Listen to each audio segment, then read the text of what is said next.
The protagonist, an ordinary man with a quiet life, shared a deep bond with his wife, Margaret. Their marriage was built on mutual trust and affection, a foundation that seemed unshakable. For years they lived comfortably, their lives intertwined in routine and familiarity. However, beneath the surface of their seemingly perfect life, a subtle, unsettling shift began to take root. The ease they once shared slowly gave way to a sense of something off, something hidden in the spaces between their words and actions. The normalcy of their days began to feel, ever so slightly, like a mask. It started with the small, almost imperceptible changes in Margaret's behavior.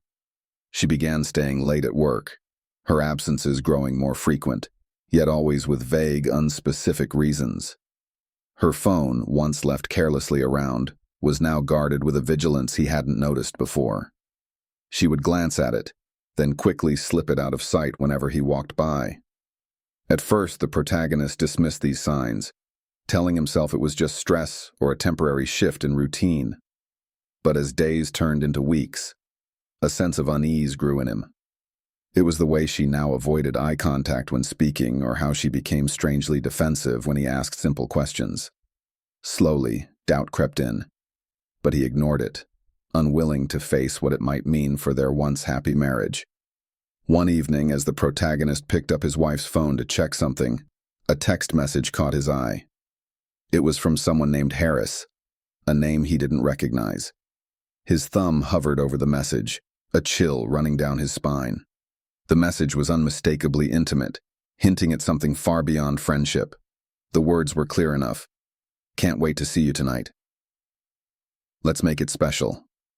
The shock hit him like a wave, leaving him breathless. He didn't want to believe it, but there it was. Undeniable. For a moment, he thought of closing the phone, pretending he hadn't seen it. But the truth had already taken root, and a storm of emotions began to swirl within him. He felt betrayed, confused, and lost, unsure whether to confront her immediately or bury the suspicion and hope it was nothing.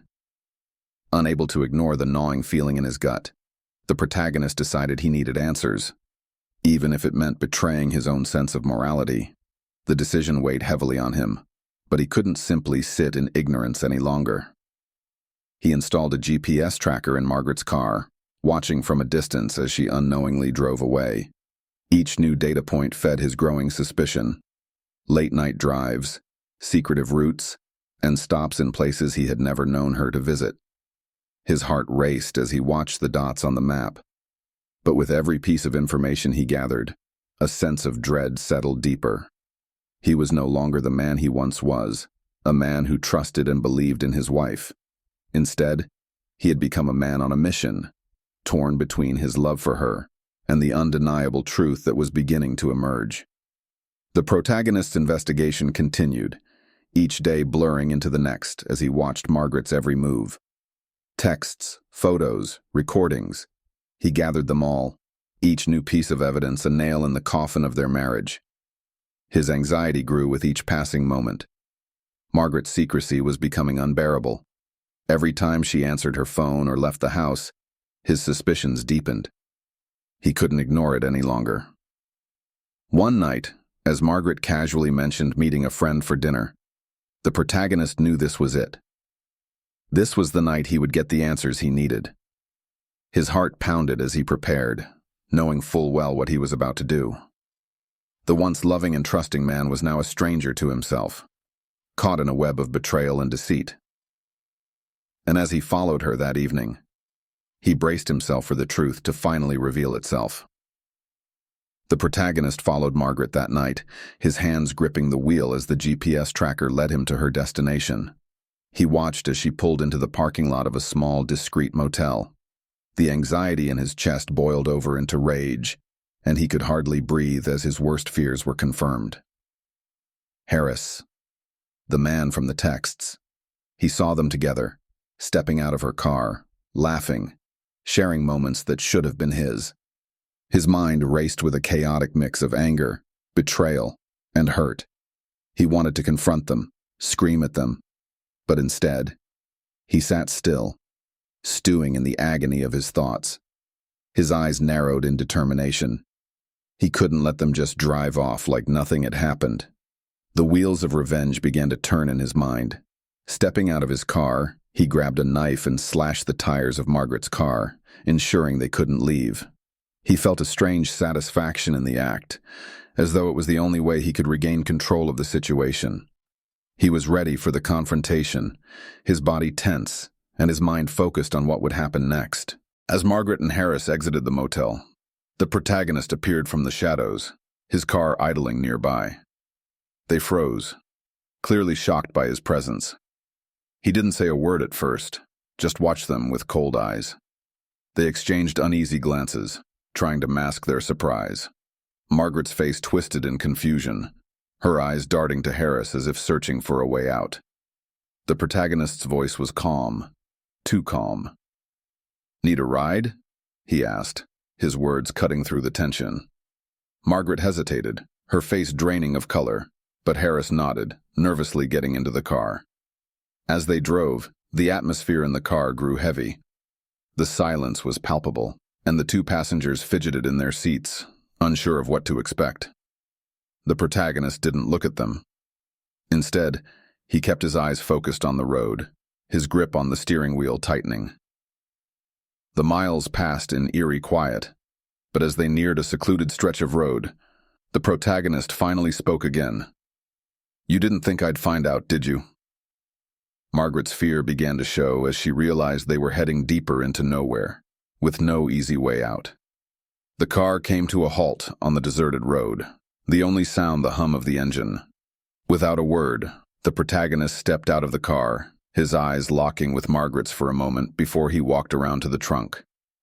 He retrieved their phones and tossed them into the river nearby, his actions deliberate and final.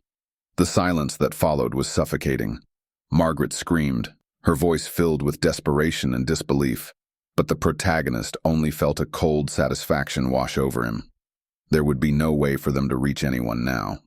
Margaret's eyes filled with panic as the reality of their situation sank in. The protagonist didn't flinch. He climbed back into the car, ignoring their frantic pleas. "Good luck getting home," he said, his voice a chilling whisper in the quiet night. The couple sat frozen in shock, stranded in the middle of nowhere, processing the horror of their new reality. The next morning, Margaret returned home, her face streaked with tears, her voice trembling as she begged for forgiveness. The protagonist, unmoved by her pleas, handed her a thick folder filled with all the evidence he had gathered. He looked at her one final time, his voice firm and resolute. "I want you to leave. It's over."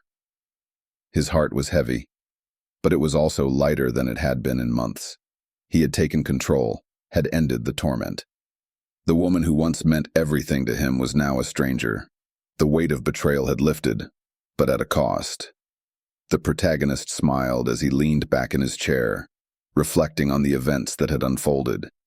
He had sent Harris's wife the evidence, a carefully prepared package with all the details of her husband's infidelity. The satisfaction of knowing Harris was now out on the streets, rejected by the woman he had deceived, filled the protagonist with a sense of justice. It was the kind of karma that felt too sweet to ignore. The world had a way of righting itself, and he had played his part. Harris's fall from grace was the final chapter in this painful story. As the protagonist rebuilt his life, a sense of peace began to settle over him. The divorce had been a painful but necessary step in reclaiming his future. He felt stronger, more confident, no longer the man consumed by the lies and betrayals of the past. With each passing day, the scars faded, replaced by the promise of something new. And every time he passed the stretch of road where he had left Margaret and Harris stranded, a small, knowing smile tugged at his lips. He had survived, and in the end, it was they who had been broken, not him.